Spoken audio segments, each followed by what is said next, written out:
जय जिजाऊ जय शिवराय। हा लक्ष्मण हाके काय म्हणतोय बघा। फक्त 51 सेकंदाचा व्हिडिओ आहे। अजिबात कुणी सुद्धा वर ढकलू नका प्लीज। एवढा व्हिडिओ बघा। आता आम्ही शिव्या नव आमच्या जर शिव्या चालू झाल्या तर तुमच्या त्या 28.5 किलो त्या बांडगुळाला सांगा। आमच्या जर शिव्या चालू झाल्या ना अंगावर कपडे राहणार नाहीत तुमच्या। हा विद्रोह आहे आणि कायदा आणि सुव्यवस्था पाळायचा मुख्यमंत्र्यांनी। आता आमचा काय राग आहे आणि आमचं काय आता तांडव आहे हे आता तुम्हाला दिसेल। यावर तुमच्यात काय दम असेल हिम्मत असेल तर अख्ख्या महाराष्ट्रात गावागावात वेशीवर उलट टांगेन। गावगाड्यामध्ये आम्ही राहणारे आहोत। बास झाले तुमचं शोषण। अरे आई घाल्यानो जीभ घसरली म्हणाल। तुमचा माणूस मुख्यमंत्र्यांना शिव्या देतोय। आम्ही सुद्धा मर्दाची औलाद आहोत। तुझ्या गावात आलोय 500 किलोमीटर अंतरावर।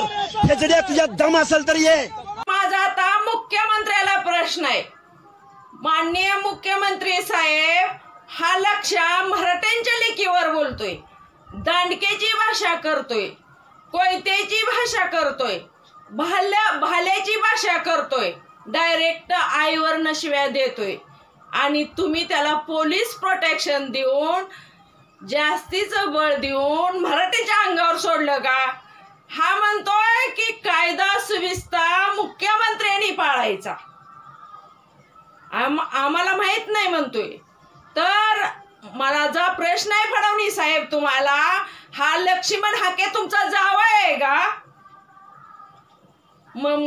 तुम्ही मुख्यमंत्र्याचा हा जावई आहे म्हणून ही एवढं आम्हाला बोलतोय आणि आम्ही सहन करायचं आणि तुम्ही लोकांनी त्याला पोलीस प्रोटेक्शन द्यायचं आणि त्यांनी मराठ्यांच्या लोकांपुढं दंड थापटायचं।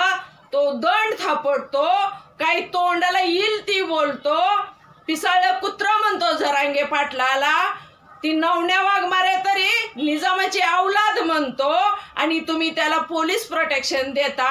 म्हणजे नेमकं तुम्हाला करायचंय काय फडणवीस साहेब? तुम्हाला नेमकं करायचंय काय? तुम्हाला राज्यातली जनता सुखी झालेली बघवत नाही का? तुम्हाला महाराष्ट्रातली जनता सुखी झालेली बघवत नाही का?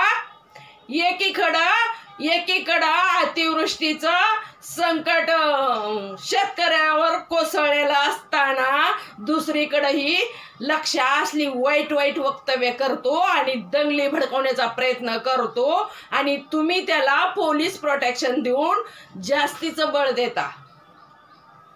ह्याचं नेमकं काय म्हणजे ह्याचा निष्कर्ष काय काढला पाहिजे? तर तुम्ही त्याला आमच्या अंगावर सोडले। तुम्हाला दंगली घडवायची त्या, तुम्हाला ओबीसी आणि मराठ्यामध्ये भांडणं लावायची ती। तर माझी ओबीसी बांधवाला हात जोडून विनंती, ह्या पिसाळलेल्या कुत्र्याच्या नादी जर तुम्ही लागला तर आयुष्य बर्बाद करून घ्याल। कारण ही रोज एका मराठ्यावर बोलून रोज एक दुखणं विकत घ्यायला लागला, दंड थापटतोय, ह्याच्या तोंडाला वाटेल ती बोलतोय। ह्याला बायको सुद्धा भेट नसल पण ही लोकांच्या आया बहिणीवर बोलतोय। ह्याच्या जीवाला लाज वाटली पाहिजे। ही प्राध्यापक म्हणून घेतोय स्वतःला, दुसऱ्याला शिकवताना संविधानाची भाषा शिकवतोय आणि स्वतः म्हणतोय कायदा सुव्यवस्था मुख्यमंत्र्यांनी पाळायची। ह्याच्या जीवाला लाज वाटली पाहिजे। तर मुख्यमंत्री साहेब तुम्हाला माझी विनंती आहे, ह्या लक्ष्मण हाकेचं पोलीस प्रोटेक्शन तुम्ही लवकरात लवकर काढून घ्या। अन्यथा राज्यात महाराष्ट्रात जर काही दंगली बिंगली झाल्या तर ह्याला कारण फक्त तुम्ही असणार आहे। तुम्हीच ह्याला हातभार देताय, तुम्हीच ह्याला बोलायला कारणीभूत पाडताय, शिकवताय म्हणून हा असा पिसाळलेल्या कुत्र्यासारखं बोलतोय मराठ्यांवर। आणि आम्ही पण काय बसायला संत नाही। मग अरे आम्ही किती दिवस ह्याचं सहन करायचं? आज आमचं आंदोलन 2-2.5 वर्ष झालं आंदोलन आमचं शांततेच्या मार्गानं, लोकशाहीच्या मार्गानं आमचं आंदोलन चालू आहे। आमच्या तोंडातनं कधी असलं वाईट वक्त आलं का? आम्ही कुणाच्या आया बहिणी काढल्या का? दंड थापटलं का? कोयतेची भाषा बोललो का? भाला काढला? अरे हे काय पण तोंडाला येईल ते बोलतोय। ह्याची तोंडाची पूर्ण हौस बोलून करून घेतलेले।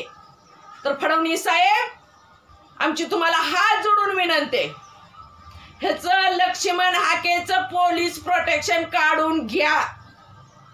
आणि जर तुम्हाला पोलीस प्रोटेक्शन काढून घेणं होत नसलं तर ह्याचं तोंड दाबणानं शिवा, नाहीतर आम्ही काही ग बसणार नाही. ह्यानं जर काय बोलला तर आमच्या इतकं वाईट नाही.